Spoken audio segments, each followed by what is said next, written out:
السلام علیکم ورحمۃ اللہ وبرکاتہ۔ الحمدللہ رب العالمین والصلاة والسلام علی رسولہ الکریم وعلی آلہ وصحبہ اجمعین ومن تبعہم بإحسان الی یوم الدین، اما بعد۔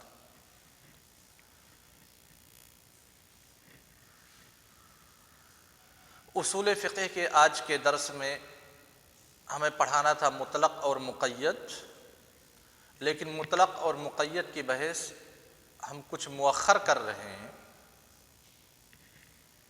تاکہ عموم اور تخصیص کی بحث آپ مکمل طور پہ پہلے سمجھ جائیں، اس کے بعد مطلق اور مقید کی ابتدا کریں، نہیں تو عموم، خصوص، عام، تخصیص اور مطلق اور مقید کے درمیان اشتباہ ہو جائے گا اور پھر آپ کسی چیز کو سمجھ نہیں پائیں گے، بڑی دشواری ہو جائے گی۔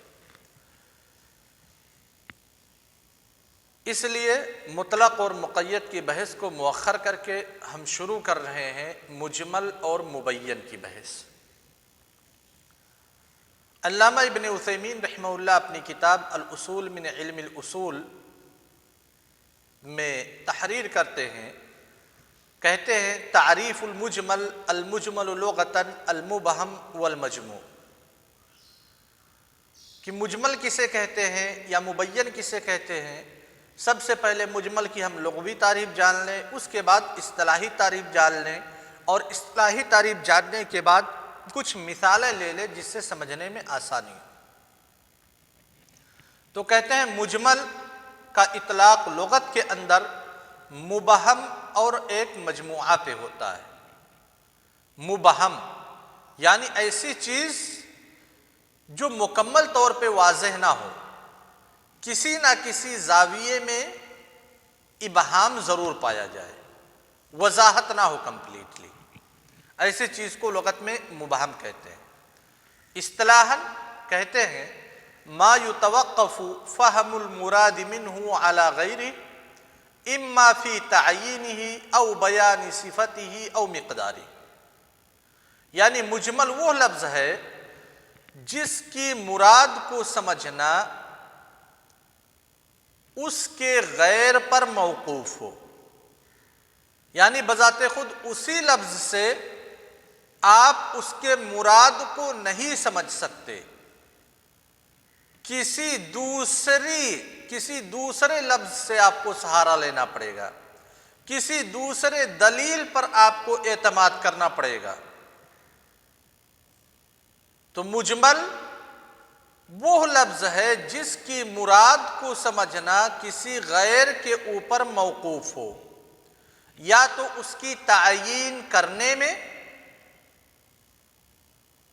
یعنی مراد کی تعیین کیا ہے، مراد کو معین اور محدد کرنے میں بذات خود اسی لفظ سے آپ کو پتہ نہ چلتا ہو، کسی دوسرے لفظ سے آپ کو سہارا لینا پڑے، کسی دوسرے دلیل سے آپ کو سہارا لینا پڑے کہ یہاں پہ کون سی چیز مراد ہے، یا تو مراد کی تعیین کرنے میں، یا مراد کی صفت کو بیان کرنے میں، یا مراد کی مقدار کو بیان کرنے میں۔ یعنی اجمال کی یہ تین جہات ہیں جہاں پہ اجمال واقع ہوتا ہے، یا تو جو لفظ بولا جا رہا ہے اس لفظ سے کیا مراد ہے وہی نہیں سمجھ میں آئے گا، پہلی چیز۔ دوسری چیز، لفظ سے مراد تو سمجھ میں آ گیا لیکن اس کی صفت نہیں معلوم ہے۔ تیسری چیز، لفظ سے مراد تو سمجھ میں آ گیا، اس کی صفت بھی معلوم ہے لیکن اس کی مقدار معلوم نہیں ہے۔ تو ان تین جہات میں یعنی مقدار، صفت یا مراد، ان تین جہات میں اجمال واقع ہوتا ہے۔ اب ہر ایک کی مثال دیکھ لیتے ہیں کہ ہمیں مراد ہی نہ معلوم ہو،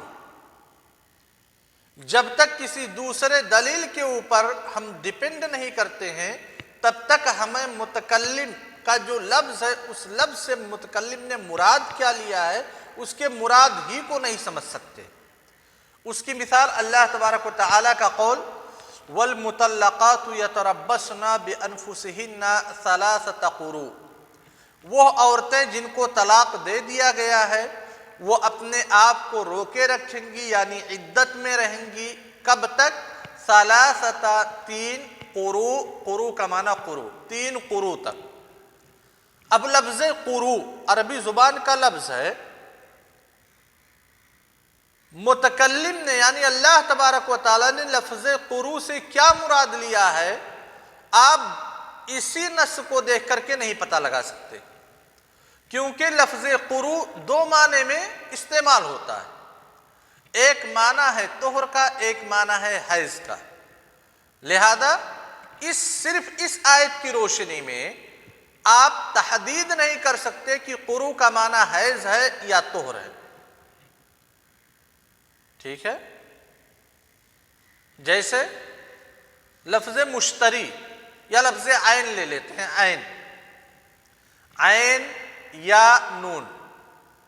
عینن کا مطلب ایک مطلب ہوتا ہے آنکھ، ایک مطلب ہوتا ہے چشمہ پانی، ایک مطلب ہوتا ہے جاسوس۔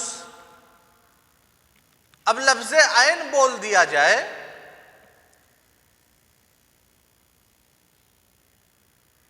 مثال کے طور پہ میں کہوں عندی عینن، عندی عینن، میرے پاس عین ہے۔ اب اس لفظ میں عندی عینن میں عینن سے میں نے کیا مراد لیا ہے میرے جملے میں کوئی صراحت موجود نہیں ہے۔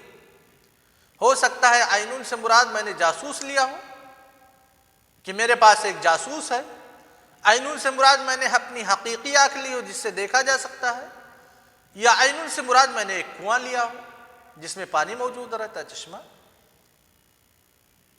تو اب میرے مراد کو سمجھنے کے لیے جب آپ سنیں گے کہ خالد صاحب کرے عندی عینن، تو میرے اس مراد کو سمجھنے کے لیے آپ کو کسی دوسرے کلام کی ضرورت پڑے گی۔ آپ میرے کلام کا لاحقہ دیکھیں گے، سابقہ دیکھیں گے، پس منظر دیکھیں گے کہ کس پس منظر میں یہ بات کہی گئی ہے۔ کیا جب میں نے یہ بات کہی ہے تو وہاں پہ پانی کا تذکرہ چل رہا تھا، لوگ پیاسے تھے، پانی کا کہیں پہ تذکرہ چل رہا تھا؟ تو اگر پانی کا تذکرہ چل رہا تھا تو میں نے کہا کہ عندی عینن، تو یعنی کہ میرے پاس پانی کا ذخیرہ موجود ہے۔ عین کا مراد وہاں پہ پانی کا ذخیرہ ہو جائے گا۔ لڑائی وغیرہ کا تذکرہ چل رہا ہے، جاسوسی کا تذکرہ چل رہا ہے، استخبارات اور مخابرات کا ذکر چل رہا ہے، تو وہاں پہ جب میں نے لفظ عین استعمال کیا تو گویا کہ وہ قرینہ بتلا رہا ہے کہ عین یہاں پہ چشمہ کے معنی میں نہیں بلکہ جاسوس کے معنی میں ہے۔ بات سمجھ میں آ گئی؟ تو اللہ تعالیٰ کہتے ہیں ثلاثۃ قروء، 3 قروء مطلقہ عورتوں کی عدت ہے۔ لفظ قروء یہ مشترک ہے کس معنی میں؟ ایک معنی ہوتا ہے حیض کا، ایک معنی ہوتا ہے طہر کا۔ لہذا اب اس لفظ قروء سے حیض مراد ہے یا طہر مراد ہے، اس مراد کو سمجھنے کے لیے ہمیں کسی دوسرے دلیل کی ضرورت پڑے گی، اور جب کسی دوسرے دلیل پہ اس مراد کا سمجھنا موقوف ہے تو اسی کو مجمل کہتے ہیں، کیونکہ مجمل آپ نے پڑھا ہر وہ لفظ ہے جس کی مراد کو سمجھنا کسی غیر پر موقوف ہو۔ لہذا لفظ قروء سے مراد کیا ہے؟ حیض ہے یا طہر ہے؟ یہ مراد ہمارے سمجھ میں کوئی دوسری دلیل ہوگی تبھی آ سکتا ہے، نہیں تو نہیں آئے گا۔ بات سمجھ میں آ گئی؟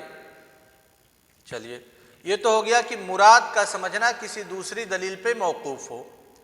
اب آگے آتے ہیں کہ صفت کا بیان کرنا کسی دوسری دلیل پہ محتاج ہو، یعنی ہمیں مراد معلوم ہو گیا لیکن صفت اس کی مجہول ہے، صفت کا بیان نہیں ہے۔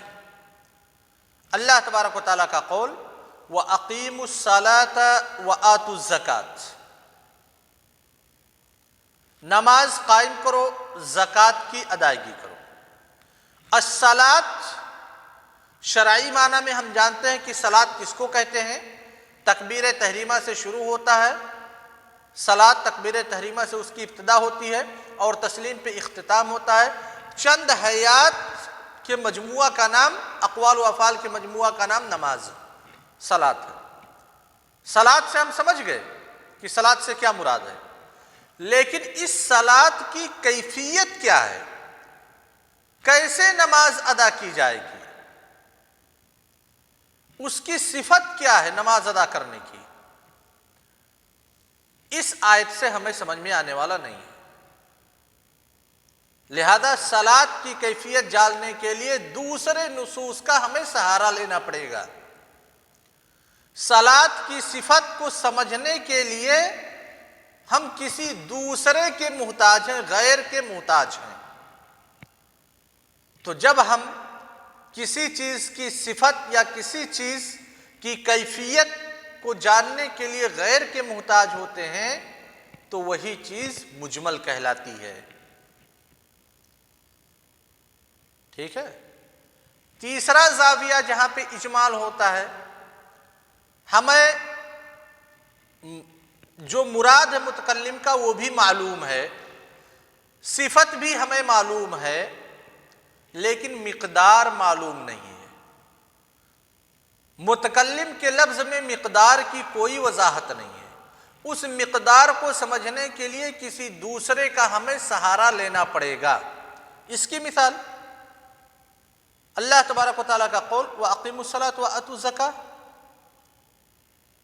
آتوا الزَّكَاةَ، زکوٰۃ کا جو شرعی معنی ہے وہ ہمیں معلوم ہے کہ کچھ پیسہ ویسا نکالنا ہے، کیفیت ہمیں معلوم ہے، زکوٰۃ کیسے نکالنی ہے۔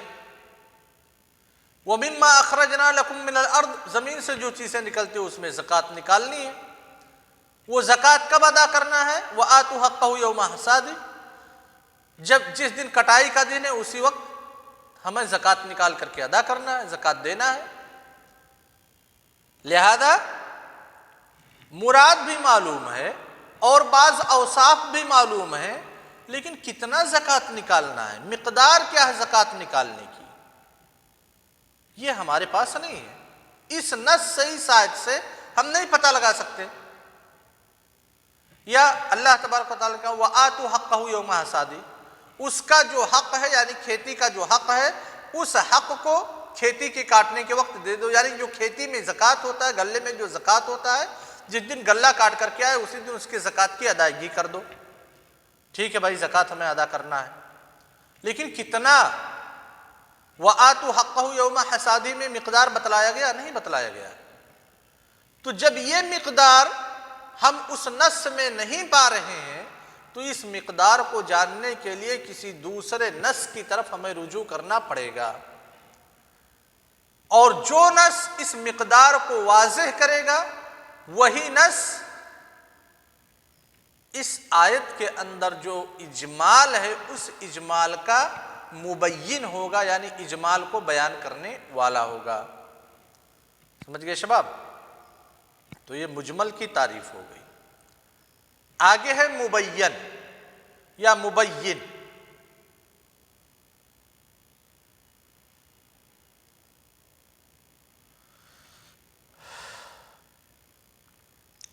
مبین کا لغوی معنی ہے ظاہر اور واضح کیا گیا۔